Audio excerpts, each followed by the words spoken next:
आज तो आने में पूरा आधा घंटा लेट हो गई। अब आंटी जी और भाभी जी बड़ा गुस्सा करेंगी।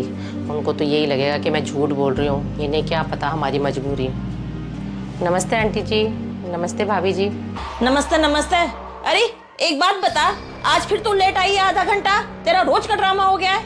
ऐसा नहीं है आंटी जी, वो क्या है ना, मेरी छोटी बेटी की तबीयत खराब है, उसका 2 दिन से बुखार नहीं उतर रहा है, इसलिए लेट हो रही हूँ। रहने दे, ज्यादा झूठ ना बोल। तूने कोई नया घर पकड़ लिया होगा और बहाना बना रही है अपनी बेटी की तबीयत खराब होने का। भाभी जी मैं कोई बहाना नहीं बना रही हूँ और ना मैंने कोई दूसरा घर पकड़ा है। मेरी बेटी की सच में तबीयत खराब है और वो बुखार में ना चिड़चिड़ी हो गई है, मुझे कहीं जाने ही नहीं देती, इसलिए 2 दिन काम पे आने में लेट हो रही हूँ। सुन, तू 2 दिन लेट हो गई है, अब तीसरे दिन लेट होगी ना। तू अपने घर में बैठी हो, यहाँ पे कोई आने की जरूरत नहीं है। हाँ जी मम्मी जी, आप बिल्कुल सही कह रहे हो। हमें तो बहुत काम वालियाँ मिल जाएंगी और वो भी इससे कम रेट में। और सरिता, तुझे तो पता ही है आजकल कितनी बेरोजगारी फैली हुई है। हाँ भाभी जी, आप बिल्कुल सही कह रहे हो, बेरोजगारी कुछ ज़्यादा ही फैल गई है। मेरे पति को भी कहीं काम नहीं मिल पा रहा है, वो भी पिछले 3 महीने से घर ही बैठे हैं। हाँ तो ठीक है ना, जहाँ पे तेरा पति घर पे बैठा है तू भी बैठ जाइयो। हमारे सेहत पे कौन सा असर पड़ने वाला है? आंटी जी आप ऐसे मत बोलो, अगर मैं भी घर बैठ गई तो हमारे लिए बड़ी दिक्कत हो जाएगी, फिर मैं अपने बच्चों को कैसे पढ़ा लिखा पाऊंगी। क्या तू भी बच्चों को पढ़ाने लिखाना चाहती है? देख लो मम्मी कैसी बातें करती है। एक बात बोलूं सरिता, तू कितना भी बच्चों को पढ़ा लिखा ले, तुझे बच्चों को पढ़ाने लिखाने की कोई जरूरत नहीं है, क्योंकि बड़े होकर ना उन्होंने भी तेरी तरह घर घर जाके काम ही करना है। भाभी जी आप मेहरबानी करके मेरे बच्चों के बारे में ऐसा ना बोलिए। मैं आज जो इतनी मेहनत कर रही हूँ ना, सिर्फ और सिर्फ अपने बच्चों के लिए कर रही हूँ।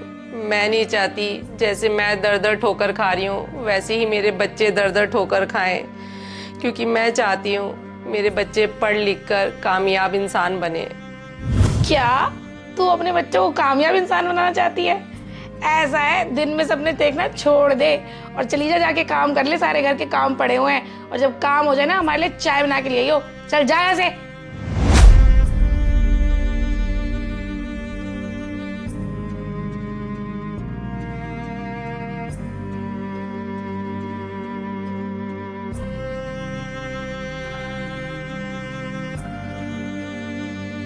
आंटी जी भाभी जी चाय ले लो। क्या सरिता, कितनी देर कर दी तूने चाय लाने में? तुझे अच्छे से पता है हम 11 बजे चाय पीते हैं, आज तूने 11:30 बजा दिए चाय लाने में। भाभी जी आज लेट आई थी ना मैं काम पे, तो इसलिए सारे काम लेट हो गए हैं। ऐसा है, तेरे लेट आने से हमें कोई फर्क नहीं पड़ता है। बहू, ये 2 दिन लेट आई है ना, इसकी तनख्वाह में से ना पैसे काट लेना। आंटी जी मैं 2 दिन में सिर्फ आधा घंटा ही तो लेट आई हूँ, मेहरबानी करके मेरी तनख्वाह में से पैसे मत काटना। क्यों ना काटे तेरे पैसे? मम्मी जी आपके बोले बिना ना मैंने कैलेंडर पे जब जब ये लेट आई है उन दोनों डेट पे गोले बना दिए हैं, क्योंकि मम्मी हमें इन छोटे लोगों को ना ज्यादा सर पे नहीं चढ़ाना चाहिए। हाँ बहू, तू बिल्कुल ठीक कह रही है। अब हमारे सिर पे ही खड़ी रहेगी, जाए यहाँ से।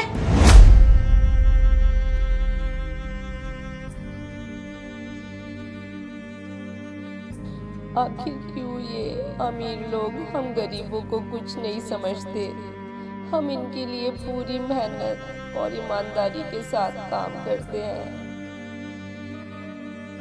ए सरिता, तेरी हिम्मत कैसे हुई इस नए कप में चाय पीने की? इतना महंगा कप क्या मैं तेरे लिए लाई हूँ? वो माफ करना भाभी जी, गलती हो गई। गलती हो गई इसका क्या मतलब है? तुझे पता है सिर्फ 220 रुपए का एक कप है ये, ऐसे 4 कप लाई थी मैं। अपने घर में तो स्टील के गिलास में चाय पीती होगी और हमारे यहाँ इतने महंगे महंगे ब्रांडेड कपों में चाय पीती है। ऐसा कर, पुराने कप रखे उनमें से एक कप अपना निकाल ले और उसी में चाय पिया कर, समझ गई? ठीक है भाभी जी, आगे से ऐसी गलती नहीं होगी, मैं पुराने कपों में से अपना एक कप निकाल लूंगी।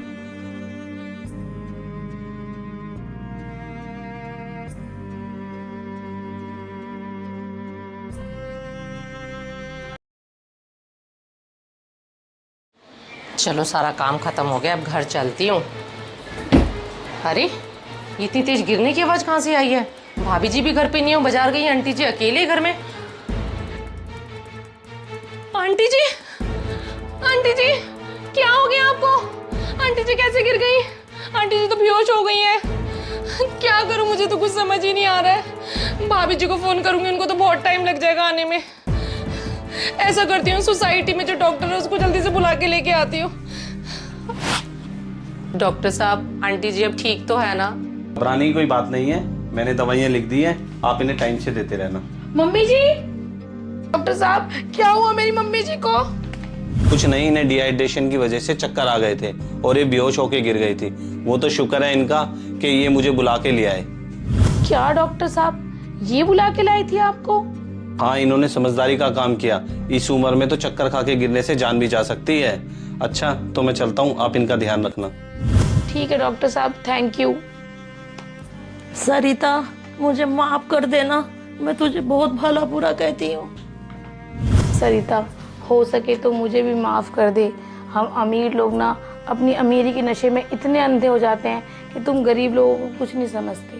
हमें ये लगता है कि हम गरीब से प्यार से बात करेंगे तो गरीब हमारे सर पर चढ़ जाएगा, और इसीलिए हम तुम गरीब लोगों से दूरियां बना के रखते हैं। भाभी जी, एक बात बोलूं, हम गरीब लोग ना किसी के प्यार का नाजायज़ फ़ायदा नहीं उठाते हैं। हम पैसों के भूखे नहीं होते हैं, हमें प्यार चाहिए होता है। हाँ सरिता, तो बिल्कुल ठीक कह रही है बहू, हमें इंसानियत नहीं भूलनी चाहिए। देख, ये गरीब होके भी इंसानियत निभा रही है और हम अमीर लोगों ने इंसानियत को ही कुचल डाला है।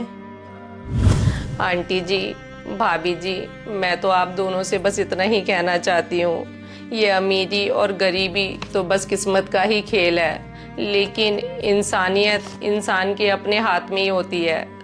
चलती हूँ।